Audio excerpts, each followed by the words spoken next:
Hey guys, I'm here with my friend Dianna, and we're going to talk about her CF that she's had. How long have you had CF?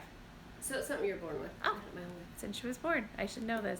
All right, so here she is. Just one second here. Hey. Hi guys. So first we're going to talk about when your parents found out. So was that when you were first born? I was about 5 months old. It took a little while. CF wasn't really, known back then, so they kind of just diagnosed me with failure to thrive. And then I got really bad, and they took me to Salt Lake. What were the signs? I was losing weight. I think my mom said, by 5 months old, I was back down to my birth weight. Oh. Yeah. So, and then I was just struggling to breathe. And so they took me up there, and then they actually didn't have a test for it back then. Uh-huh. They just kind of guessed that that's what it was. That it was CF? Mm-hmm. Okay, so then what? So then eventually, I was there for a long time, and they started me on medication for CF, and I started to do better. They sent my parents home with me and just kind of said, just keep doing this and whatever. And my mom noticed that I was actually I did good, and then I was starting to kind of do bad again. And so she decided to switch up the medication on her own, and I actually was fine. I just started doing... Like an over-the-counter type medicine, or how could she switch it? So, and I don't even know, because you have to ask my mom this, but I know they had to add salt to my milk. Okay. So how CF works is we don't retain salt like normal people. Okay. It just, if we sweat, we'll end up with salt crystals on our body. Oh. Yeah. So it's something to do with the chloride channel. I don't even get the whole science behind it, but anyway. Long story short, my mom took me back to the doctor, and they're like, whatever you're doing, keep doing it. And she's like, well, actually, I've stopped everything. Oh. Yeah. And so then they weren't sure about it. But it turns out, in all those years of not knowing about CF, once they learned about CF, I have a mutation that a little bit of my CFTR, which is the, what do you call it? I don't know. Shoot. I can't think of what it's called. Anyway, a little bit of it works, so I'm not as sick as other people with CF, I guess you could say. Like before, like growing up, or like now, Yeah. or it's not the worst strain? Is that what you're talking about? It's not the worst strain, yeah. It's not the worst mutations to have. So you have to have 2 different copies of a mutation to be sick to have CF. Okay. One of mine is the Delta, which is pretty common, and if you're a double Delta, you're really sick. My other one kind of works, so I'm not as sick. Okay, so what exactly is it? So I know that you have trouble breathing, right? So because my body doesn't hold on to the salt like it should, salt actually thins your mucus. Okay. And so I have just thick, gross mucus everywhere in my body.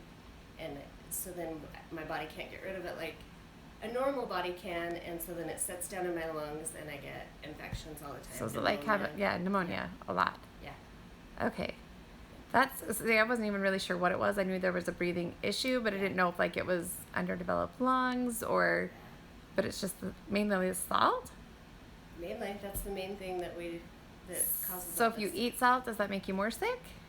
No, actually, or it helps? We're supposed to eat salt, yes. Really? Yes, I eat a lot of salt. Me too. We crave salt.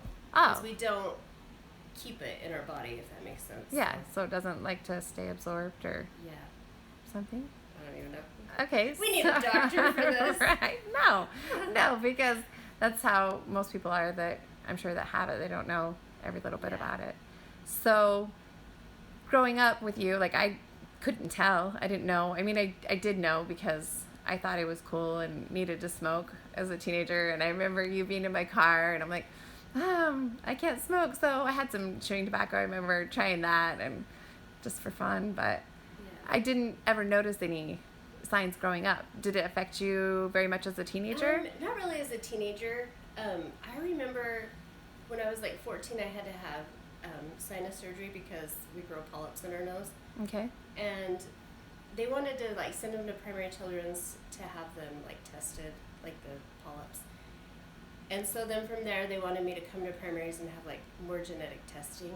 And this was about the time that they were understanding CF better and trying to get some medications for people with CF. And I cried when we got there. I didn't want anyone to tell me I was sick. Like, I knew my whole life I had CF, but I didn't want to know. And I actually told my parents shortly after, because after that, then the next doctor wanted to see me, and the next doctor, and I asked him, I was like, do you want me to be sick and die? Like, that was my attitude towards it. Yeah. Like, if I didn't feel like I was sick, I didn't feel like there was a problem, so why was everyone else worried? Yeah. And they were like, no, actually, we don't want you to feel that way. And so I never went back to the doctor for CF until my last pregnancy. I was like 32 was my first CF hospitalization. And that has to do with my mutations. Not everyone is as blessed as I was, I guess. Yeah. So I didn't tell people. I didn't really act like it when I was a teenager, and I didn't do all the things that I should have too. Like, I never should have been around smoke or, that kind of stuff. But I was a kid. Yeah, you just want to blend in. And yeah, totally. So I've heard you had a couple of hospitalizations. Many. That were pretty, a lot. Several, yes. So I don't live real close to you. I hear it from my mom because our moms are neighbors. Yeah. And she's like, Diana's in the hospital again. And so what is it that they do to let you out, or what puts you in? So usually when I'm put in, it's because of pneumonia. Okay. And so because I've had pneumonia so many times, I have extensive scar tissue in my lungs. So my lung function right now is about 32%. Wow. So yeah, not a heck of a lot. So each time I'm put in there, it seems like it's a little bit longer, a little bit worse. So they just put you on heavy duty antibiotics, and just try to clear your lungs the best that they can. And so that's it. Do you know what you started with when you were born, your lung function? So I don't know when I was born, but I'm assuming as a teenager they were fine. Okay. There was nothing wrong. When I started getting sick, I was 80%, and they went quickly. The percentage went down really fast. So, and that was a struggle because one day you can breathe and the next day you can't. Yeah. It was pretty frustrating. So you're usually fine unless you get sick. It's not something that you're walking to the kitchen and you can't breathe if you're so not sick. Now I'm not fine because I don't have that much lung function. So that happens a lot. Yeah. It's hard for me to do things. My mom was saying that, I don't know if it was too personal, but that you were having a hard time going to church because you would cough a lot. Yeah, and people totally. would act like you were sick and why are you here type, or maybe looks, or maybe it's just a feeling that you got. Anywhere. Yeah. I mean, the grocery store was like the worst place. And I'm like, I'm just trying to feed my family. Yeah. Like, I get it though. I mean, because sometimes I hear people cough and I'm like, you should be home in bed. You're like, And I'm like, oh wait, that's me all the time. So I know there was a couple of medications that you were trying to get on. Did you get on both of them? So I went, the first time I went to Phoenix, Tucson is where you test for them. Mm-hmm. And you had to be 40%, and I was 39 every time. So I didn't get on them. My brother did. And that made This me chance? hard. Yeah, it was hard. It was sad. I don't know how to explain it, but I was happy for him, but I was kind of jealous. Oh, yeah. Anyway, so I ended up finally, when the FDA approved it, I got on that one, and it helped maintain my lung function, but it didn't really do much other than that. And then this new medication that just came out was Trikafta. Same scenario. My brother got on it, I couldn't, but it's helped a ton. I had a friend from work that I was talking to about coming down and interviewing you today. He was telling me he had a family member the same thing. He's like, they just got on this one drug and it's called Trikafta. Yeah. And I was like, send it to me so that I can remember what it's called. And then he said it. So that one's working pretty good. Yeah, it's kind of like a miracle drug. So even though my lung function is still low, and I haven't tested since I started, so I don't know if I've gained any, but I can walk to the kitchen without getting too winded. I can actually walk upstairs now, and I mean, I get kind of short of breath. It's kind of like a normal person running, but before I would be like gonna pass out, like gonna die kind of feeling. So And that's what I wondered. So once you lose lung function, you can actually get it back? It's not gone and lost forever? It's kind of gone and lost forever. There's some areas for improvement, but the scar tissue will never go away. So that area can never be improved. So with the drugs, are they mainly concentrating on keeping you where you're at with your lung function, getting that higher, or making it so that you don't catch different sicknesses? A little bit of everything. So I did get sick once I started it, and I got over it like a normal person would. Normally it would have put me in the hospital. So it helped in that area. I think it will basically just maintain my lung function for a longer period of time. So, which is good, because before this I had just started the like working up to a transplant. So That's what I was wondering. yeah. So if it goes, how far down would your function have to go for you to be eligible for a transplant? That's kind of my choice. When I went, they were like, "You're healthy enough, but we essentially could do it right now. You have to move. We would have to uproot everything and move up there." So Up I wasn't to, ready to Salt Lake. okay. And how does that work? The transplant. How do you get new lungs? Like how do? Crazy, huh? I mean, I guess they do heart transplants, but I don't know. So basically the same way. You just have to be an hour away from the hospital. You have to pass like a whole series of different tests to make sure that your body could withstand such a big surgery. Mm-hmm. And then just when you get the call, they just Take you replace in and them. just do it? Yeah. Gosh. So you ready for that? Are you? I'm not. I've always been so torn on that. Like, it's a fine line. You have to be healthy enough to have the transplant. So it would be like me basically walking into the hospital, but no, there's no guarantee I'm going to walk out. Yeah. And so that's always been a hard thing for me. So how risky is that surgery? I don't even know. You don't even ask. Too risky, yeah. Too risky to just do it when you're feeling so good. Yeah. So I'm just thankful for this medicine, and it's going to work. It's going to be fine. So is there chances that will be as far as you have to go? Is just take the medication and you may never have to get a transplant? Or do you think that... I imagine if I could stay healthy and maintain where I'm at, I mean, it's doable. Yeah? So, yeah. Awesome. I don't think I'm going to live to be an old person. Like, I kind of already know that. And it drives my husband crazy when I say that. Old, like... Well, I already feel kind of old. Yeah, I was going to say, because, you know, some people consider where we are right now as old.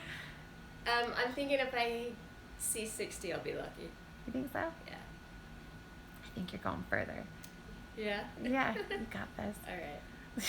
So, is age a factor? If you do want to have a transplant, do they say at a certain age, like, No.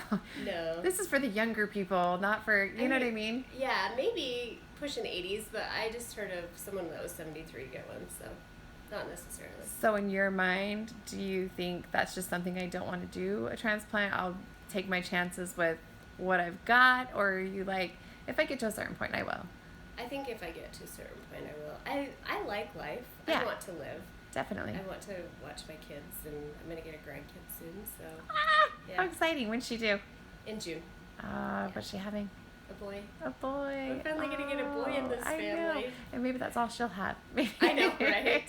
Probably. You've got 4 girls? Yeah. Right? Maybe she'll get 4 boys. Yeah. That'll be okay. So, if you were to get a transplant,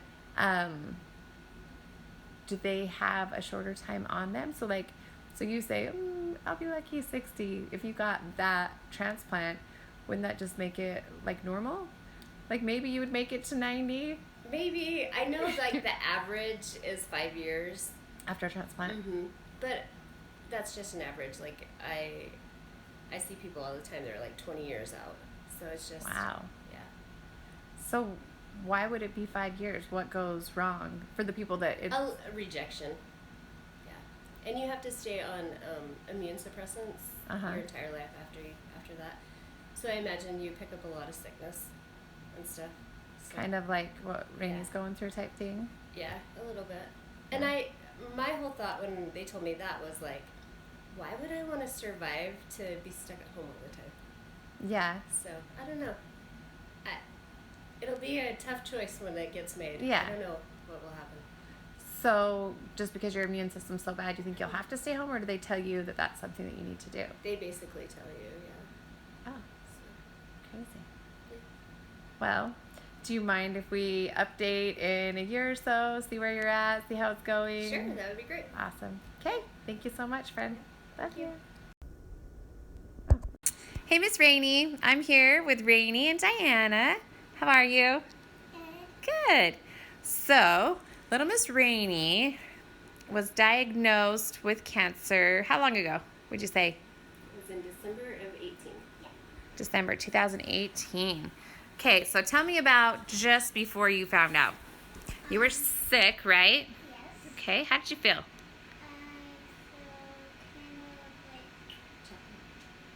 feel kind of Tired. yeah. What made you guys decide to go to the doctors? I had a fever. She Yeah. started with a fever, and it was like 4 days. Yeah. And I just kind of had a feeling like, I thought maybe she had strep. Uh-huh. So I told Johnny that morning, I was like, I'm just going to take her in and get a strep test. And then you went in and they tested her, and what did they say? Yeah. So No strep? We were able to get in, but we couldn't see our regular doctor.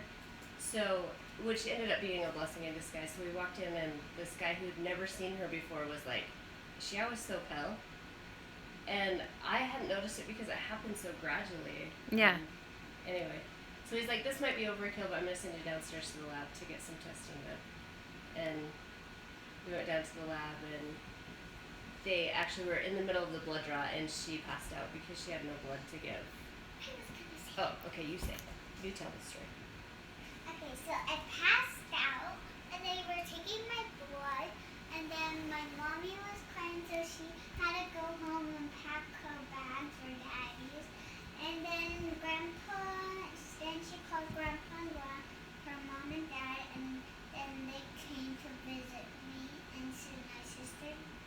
My sister Lydia did, but one of my sisters didn't because they were scared.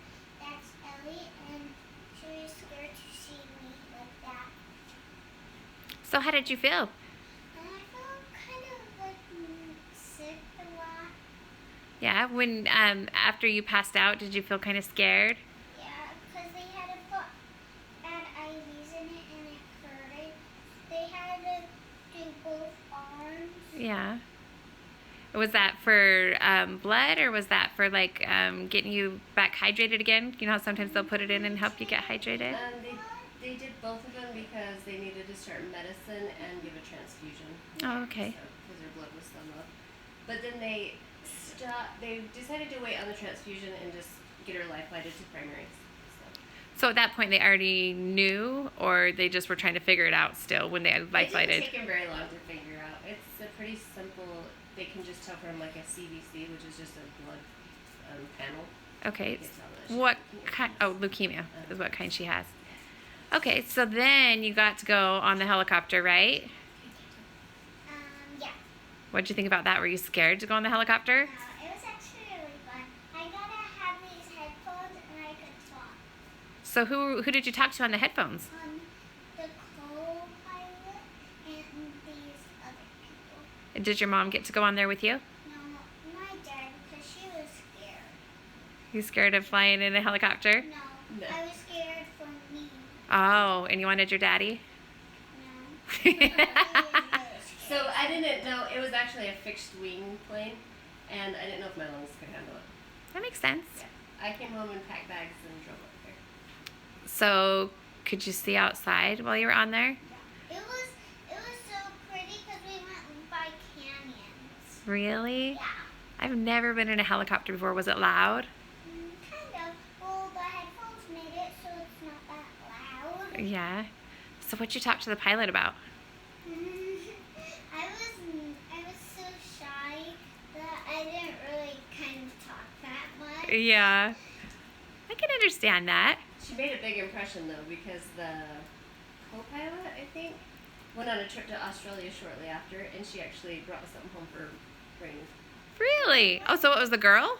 The little unicorn, the purse and the unicorn. You know what it is. She's like, I put it up so it didn't get broke, so she's probably forgotten about it. Probably. So then you guys got up to the hospital at Primary Children's, and then what'd they tell you up there? So much information. It was like a whirlwind of information that I don't even remember. I just remember feeling helpless, and I just kind of felt like, I don't know, it almost felt like a death sentence. I know that they didn't mean for that to happen, but I think that they just get so focused on telling the information that they forget to That focus you're on the more humans, positive. and Yeah, let's I don't talk know. about. Yeah. Wait, what are we talking about? So, we're talking about after they told us that you had cancer and what happened next. Is that when did you find out that you had cancer, Rainey? Did you know before you went on the helicopter, or did you find out after? I found out after. My mom was scared to tell me. Yeah, I can understand that. That would be hard to tell your little girl, huh? Hey, you're supposed to be doing this. Quit writing notes, please. I like to write notes too. It's okay. You're the best too. Aww. Yeah, so we waited a couple of days to tell her, like, how do you tell your kid? Yeah. You know? And I'll never forget the look on her face when we did. It was, like, heartbreaking. And she was just like, the first thing out of her mouth was, will I lose my hair? That Yeah. was kind of her trademark before. Like, she had long, beautiful hair. And Beautiful hair, yes. I see it's growing back though. Does that make you excited? yeah. Do you Yeah. like it that it's grown back? Yeah. So, Rainey, did you understand what they were telling you when they told you you had cancer? What did you think that meant? And that I was just going to stay in the hospital for a few days because I was kind of sick. Yeah. I know that you had other sicknesses before you found out you had cancer. I had heart surgery. Uh-huh. What was wrong with your heart? It had 3 leaking valves. No. 2 holes and 1 leaking valve. So the leaking valve is still there. I don't know if they can fix it or not. So it's not completely fixed right now? No, when they went in and did the surgery, the ASD is the arterial something defect, and that's fixed. And they tried to fix the mitral valve, Mm-hmm. but it still leaks. So eventually, it could be replaced. They're not too worried about it. A lot of people walk around with leaking valves and never even know it. So, Oh, yeah. well, that's good. They're not too worried. Is that why you can't like swallow that good? No. Then what does it do? That's heartburn. That's from your medicine. Oh. Have you ever had coconut milk? No. Or almond milk, I mean? Yeah. Yeah? Because I've heard that helps with heartburn. The almonds in it, that it really helps. It's better than milk. And Harley, she's pregnant, and she gets a lot of heartburn. And she'll take that. She says that works better than her Tums and everything. So maybe you might want to try that sometime. She likes almond milk. Good. You like that pen? Super cute, huh? So you go to Primary Children's, and they give you too much information. Yeah. Pretty much. And where'd you go from there? So we were there for probably a good 6 weeks. She did get released, but we couldn't come home. So we had to stay at the Ronald McDonald House. Mm-hmm. And then she ended up sick, and we just ended up back in the hospital. And they gave us like this whole book of a plan. And leukemia is, it's kind of like different than other cancers because they treat it a little bit for a very long time versus like a lot for a short time. So most kids are in remission within 2 to 3 weeks after they start the medication. Rainey was not, and so she got bumped to very high risk, which basically just means her rate of relapse is a lot higher than most kids. And so that made her treatment more extensive and longer. So it took us almost a full year to hit what they call maintenance. Is that where you're at right And now? that's where we're at right now. And maintenance is actually 18 months long. So Okay. She won't be finished until April 10th of 2021. Okay, so what does maintenance mean? Maintenance is where you just take like a small maintenance dose to keep You're so the cute. cancer from coming back. Keep it up. We like to see your cute face. You can do whatever you want while we talk. Okay. Okay. Yep, see? Dance, be cute. I've watched lots of videos with you dancing that your mom posts. So, yeah. So what is maintenance? What do they do? It's just like a short, like a little dose of medication that they. For the, you said 18 months? And then after that, what does that mean? Remission? So then so she's basically in remission right now. She's cancer free right now. And she'll tell you Oh, that. that's so exciting. Yeah. So she'll say, I used to have cancer. I like that. I Mhm. love the power of positive thinking. Heck yeah. I tried. Yeah. You are great at it. Anyway, so I don't know. It just kind of means we're done with treatment, but it takes 5 years for them to say you're actually like Cancer free. cancer free. Yeah. So after the 18 months, you'll go back, they test, and if she doesn't, what is it that they exactly test for?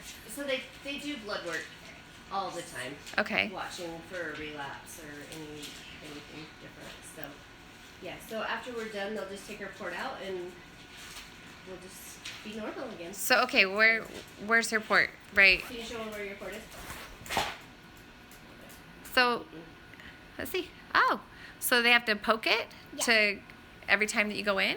Yeah. So instead of getting an IV every time, Uh-huh. they just put the needle in there And it heals pretty quick? yeah. Because I go donate plasma like a couple times a week, and I guess that heals. But your port looks way better than my poking my arm, Yeah. so that's good. So Yeah. didn't you have a port too when you had your heart surgeries and stuff? No? Just had IVs? Yeah. So you ready to be done with hospitals? I'll be right here. Oh, on your belly? See? Oh, and then you've got the scar right there too. I think scars are cool. I've got one all the way down my back. It's like your war paint. Right? You are so silly. I like it. It's motivating, right? It's good to see you feeling good. It is. And I heard you had a YouTube channel too at one time. My mom doesn't let me post. Well, maybe you could just post like on Facebook or something. Because I look at the Facebook stuff all the time that your mom posts. So tell me who this is, Rainey. My cousin What's his name? is. We're like twins because we look alike. You guys do look alike. Get close to him. Especially now, you got the same haircut. Yeah, way cute. Is he like your best friend or your best cousin? Yeah, do you guys get to hang out a lot? That's way cool. You had to go to school without her for a whole year. Huh. Are ex- We're babysitting him because my mom and my brother went to baseball with my Oh, cool. That's fun. So, Rainey, tell me what you want to be when you grow up. I won't be freezing. Okay, tell her. Let's hear it. I can't remember what it's called. What's that one? Artist. Okay, just a normal doctor. You want to be a doctor? Okay. Artist and hairstylist. A hairstylist? That would be cool too. 3 things? Yeah. That's way cool. So, what kind of doctor you want to be? What would you want to try and fix? You want to deliver babies? Do you want to help people that have cancer like you had? Do you want to be a heart doctor? Maybe an eye doctor?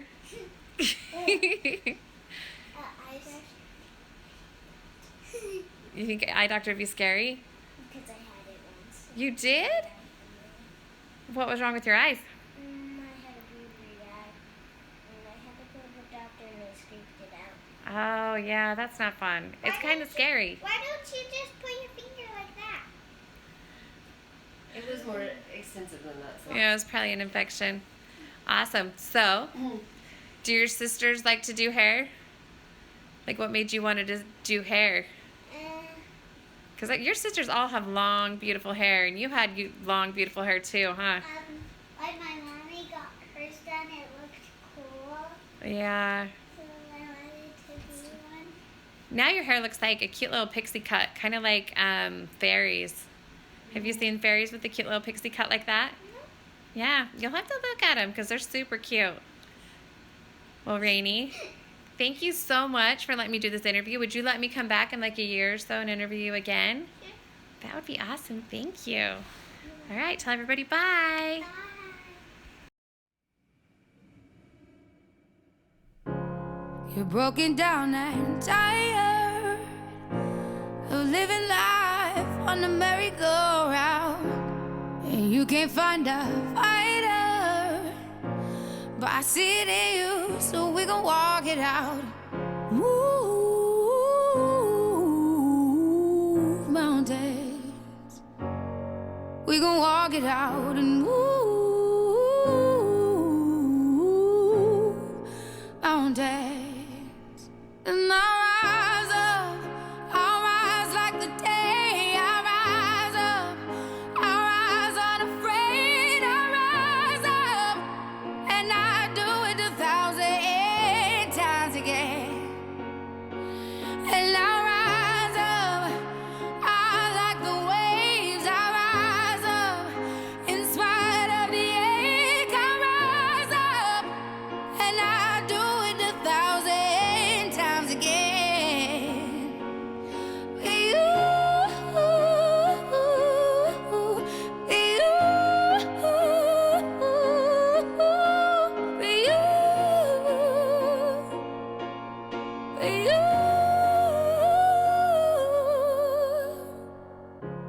The silence isn't quiet, and it feels like it's getting hard to breathe. And I know you feel like dying, but I promise we'll take the world to its feet. Move